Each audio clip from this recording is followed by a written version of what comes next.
From the Commonwealth of Virginia, Representative Vindman. Thank you so much. So thank you to my colleagues Seth Moulton and Pat Ryan for gathering us here today, and to all of the Democratic veterans that have put on this uniform, this country's cloth. Today I stand before thousands of active duty service members and veterans in the 7th Congressional District of Virginia. And here's what I know to be true. The American people don't want this war in Venezuela. And let there be no mistake, the actions that took place on the 3rd day of this year were an act of war. It was regime change, it was dozens of aircraft bombing, and that American blood and treasure has already been expended.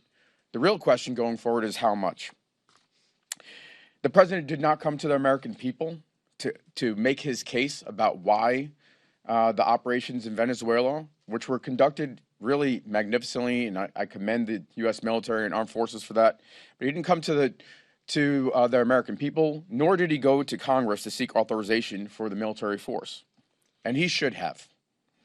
Regardless of the president's actions, I believe the decisions to take this country into war demand transparency and the consent of the American people. Through the voices of the elected representatives of the American people, the people that are standing before you today. I served in Iraq. My twin brother was wounded in Iraq. We know firsthand that wars are easy to start and extraordinarily hard to finish. Like Bush, Donald Trump lied to the American people. Trump said this was about drugs, but obviously we know this is about oil. And apparently the cost of protection is around 30 to 50 million barrels of oil, because the regime still remains in place. He said he'd be the president of peace, and now he's dropping bombs all over the place, in Venezuela and many other places. He said he wasn't pursuing regime change, but he got rid of Maduro, and now apparently Marco Rubio is running Venezuela, which, based on the hearing the briefing we just received, sounds pretty darn questionable. Lies like these get us into wars like Iraq and put our soldiers at risk.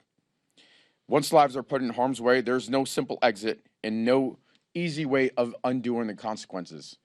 Of the 7 wounded, at least one may have permanent injuries, and he'll have to live that. He and his family will have to live that for the rest of their lives. The American people don't want war in Venezuela, and these wars started because people like Donald Trump and his cabinet lied to us.